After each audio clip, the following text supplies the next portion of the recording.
Well, I just got done reading An Apple Sleep Experiment, Chapter 2, A Desperate Plea, and I think this is better than the first chapter, which I don't know if I say that's fair because they're both pretty short chapters, but, the problem I had with the first chapter is Filthy Rich felt out of character, which, as the story goes, it's probably will become more of an issue as it goes on, and who knows, I may or may not have more issues than just that. Hopefully that's going to be my only issue. This chapter, though, I actually really liked it. At first, I thought Applejack could have. Well, not Applejack. I felt like the author could have built up on her pleading a little bit more for the potion. And honestly, I still do a bit, especially because it's called A Desperate Plea. I feel like they could have made it seem like she was more desperate and probably hold off on revealing that she's going to lose the farm and she really needs that potion just by title alone. But if you ignore the title of that chapter and just read the chapter, it's pretty good. Because it does make sense that Applejack won't really sugarcoat anything, especially with there being a drought in Equestria, which is revealed in this chapter. And Big Mac, once again revealed in this chapter, Big Mac having a stroke and will not get well in time for Zapple season. Zap Apple season. But, so it makes sense that she just go ahead and ask Twilight for the potion and tell her what's going on. But I do think if you're going to call it a desperate plea, I think it should have been more desperate than that. Then straight to the point. I really feel like maybe they should have. Really, you just need to add the desperation in there a bit more for just because of the chapter being named A Desperate Plea. Other than that, I really like this chapter, and I'm pretty excited to see what happens next.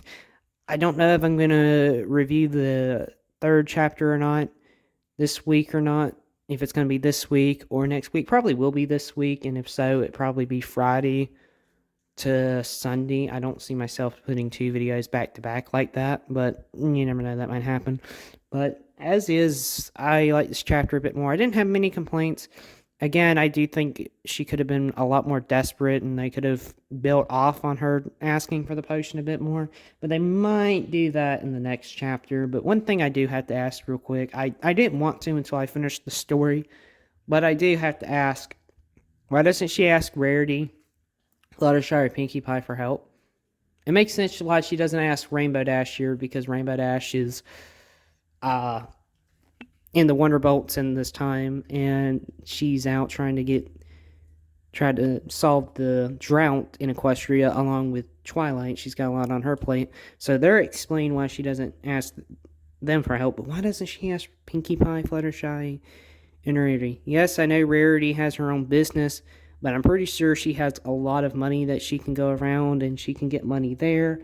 Pinkie Pie and Fluttershy, they got their own things too, but if they can run a school and do them things, I'm pretty sure they can help Applejack with her farm with the Zap Apples. I'm pretty sure. So that's kind of a complaint now, but I'm trying not to let that get in the way because the story just started. I'm only on the 2 chapters out of 11, and maybe they'll explain why. Sorry about that. The chair, I accidentally moved my chair forward if y'all hear that noise. But maybe they'll explain why she doesn't ask their help. Maybe they're not in Equestria right now or something. Something else has got their attention. I guess since there is a drought, Fluttershy needs to take care of the animal, needs to watch the animals 24/7 now, so ignoring that makes sense. But what about Pinkie Pie and Rarity? I guess probably Rarity will be will be busy because she'll be making. No, because I don't see a pony wanting to wear any kind of clothes in a drought. So I take that back. So Rarity and Pinkie Pie should be available. But again, maybe that's going to get explained why they can't help or why she didn't ask for their help in chapter 3. And just ignoring that, which was honestly kind of easy. It was easy to do, but also a little difficult because I found myself thinking, what about them? But ignoring it, I think the chapter is pretty good. It's a nice setup. It looks like the story is going to be fast-paced, but I do hope, which I don't mind, but I also hope it does take some moments a little slow, like when it needs to be. I hope it slows down when it needs to be, but speeds up when it has to. That's all. That's all I'm hoping for. So far, chapter 1, the only issue I had was Filthy Rich being out of character. This one, I do think that she could have been way more desperate for the potion, or they could have written it where she was more desperate. I think the only reason they probably called it a desperate plea is because we already know she's desperate because of Big Mac being in the hospital, and she needs to get all the Zap apples for Filthy Rich, otherwise she's going to lose her farm. I guess that's why it's called it, but at the same time, I feel like there could have been way more desperation there. But as is, it's a pretty good chapter, and I can't wait to read chapter 3. And with that, I will see you guys in the next video. Peace out. God bless y'all.